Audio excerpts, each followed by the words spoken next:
Camera. প্রিয় দর্শক, এই মুহূর্তে আমরা কাকড়া বিরজি ফার্মে একজন সাকিব ভক্ত দিয়ে গেছি, তো তার সাথে আমরা কথা বলবো। ভাই কেমন আছেন আপনি? ভাই আলহামদুলিল্লাহ ভালো আছি, আপনি ভালো আছেন? হ্যাঁ, শুনলাম আপনি কি সাকিব খানের খুব ভক্ত, তো এটার আসলে কারণটা আমি জানতে চাচ্ছি।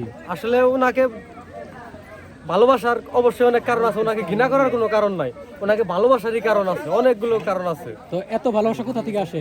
হৃদয় থেকে আসে, একবারে হার্ট থেকে আসে। এ পর্যন্ত কয় কেজি ভালোবাসা দিয়েছেন তাকে? ভালোবাসা তো আসলে কেজিতে কেজিতে বিক্রি হয় না। আচ্ছা। মাদার তেরেসা একটা কথা বলেছিল, ভালোবাসা যদি দেওয়া যায় মাপা যায় না। সেজন্য জানি না ভাই কত কেজি দিছি ভালোবাসা, তো I love him, I really love him. ওনারে কবে থেকে ভালোবাসেন? ফ্রম মাই চাইল্ডহুড, শৈশব থেকেই ভালোবাসি।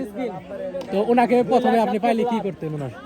ওনাকে যদি পান? ওনাকে আমি দেখেছি গোলই সিনেমা এট লাস্ট 2022 মেবি জামালপুরে আসছিল গোলই সিনেমা করার জন্য, ওনাকে আমি কাছ থেকে দেখেছি। তবে আমি একটু শাই ফিল করছি, লজ্জা পাওয়ার কারণে কিছু বলি নাই, তবে দেখছি। তবে যদি কখনো দেখা হয়তো হ্যান্ডশেক করতাম, পিকচার উঠাইতাম বা বলতাম যে ভাই আরো ইমপ্রুভমেন্ট করতে হবে সিনেমায়, আমাদের সিনেমা ইনভেস্টমেন্টটা আরো বড় সড়ো করতে হবে, ইন্ডিয়াতে রিলিজ করতে হবে, আপনাকে হলিউডে কাজ করতে হবে, এইটা বের কিছু একটা বলতাম। সাকিব খান যদি আপনার সাথে দেখা করতে চায়, আপনি কি করতে হবে তার? আপনার সাথে দেখা করতে হলে, আমার সাথে দেখা করতে হলে ভাই প্রশ্নটা বুঝিনি আমি, সরি। সাকিব খান যদি আপনার সাথে দেখা করতে চান, তাহলে কিভাবে যোগাযোগ করবে, কি করতে হবে তার আপনার সাথে দেখা করার আসলে জন্য? উনি তো সেলিব্রিটি, আমি হচ্ছি নগণ্য একটা মানুষ। উনি আমার সাথে দেখা করবো কেন, আমি ওনার সাথে দেখা করবো। এজন্য আমার অনেক কাঠগড় পেরে হয়ে তার সাথে দেখা করতে হবে। এই যে এই বছরে একটা সিনেমা বের হয়েছে, Prince once upon A time in Dhaka. হ্যাঁ, এটা কি আপনি দেখছেন? না এখনো শুরু, আজকে দেখি না, আগামীকাল দেখবো ইনশাল্লাহ। তো আর কিছু বলা আছে ওনার বিষয়ে? হ্যাঁ, ওনার বিষয়ে আপনি চাইলে আমাকে বলতে পারেন, আমি অনেক কিছু বলতে পারি। তো ওনার বিষয়ে আপনার কি কি জানা আছে, এই যে এত ভালোবাসা, ওনার বিষয়ে আপনি কি বলতে হ্যাঁ, চান? ওনার আসল নাম হচ্ছে মাসুদ রানা, মাসুদ খান, বাড়ি গোপালগঞ্জের মুকসুদপুর। মকসুদপুর। প্রথম সিনেমা অনন্ত ভালোবাসা, এট লাস্ট প্রিন্স। 252টার মতো সিনেমা করছে উনি, 5 ফিট 10 ইঞ্চের মতো উচ্চতা। আপনাকে যদি সবচেয়ে ভালো দিক হলো যে উনি অসম্ভব লেভেলের handsome, he is the most handsome I have ever seen. উনি যদি আপনাকে সিনেমার জন্য চান্স দেয় বা নায়ক অভিনয়ের জন্য নিতে চায়, আপনি কি আমি ক্যাপাবল মনে করি না, আমি নিজেকে হিরো হওয়ার যোগ্য মনে করি না, তবে আমি ওনার একজন ফ্যান হিসেবে এটাই আমি কমফোর্ট ফিল করি।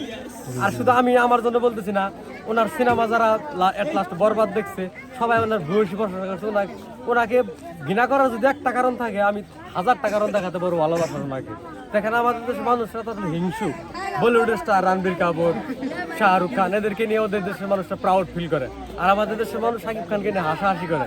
কিন্তু আপনার প্রিয়তমা অনেকের মেন্টালিটি চেঞ্জ হয়েছে, সবাই শাকিব খানকে কিন্তু ভালোবাসতেছে, upper class to lower class সবাই মেনে নিয়েছে। আশা করি আরো ইমপ্রুভমেন্ট হবে ওনার। তো শাকিব খানের এমন কোন ডায়লগটা আপনার কাছে জানা আছে একটু বলুন? অনেক মেনি, আপনি কয়টা শুনবেন? একটা বলেন আপনি। জমের সাথে পাঞ্জার, বসের সাথে পাঙ্গা, same to same. God is one, life is one, and I am number one, Shakib Khan. No tension, life is a game of competition. তো আপনাকে অসংখ্য আমি ধন্যবাদ। নিজের ঢোল নিজে পেটাই না, আমার পরিচয় পাবলিক দেবে, আমি না। এটা আমার এরিয়া, আমি সারা কারোর আওয়াজ হবে না। প্রিয়তমা তো ধন্যবাদ আপনাকে সময় দেওয়ার জন্য। ধন্যবাদ আপনাকে। হ্যাঁ।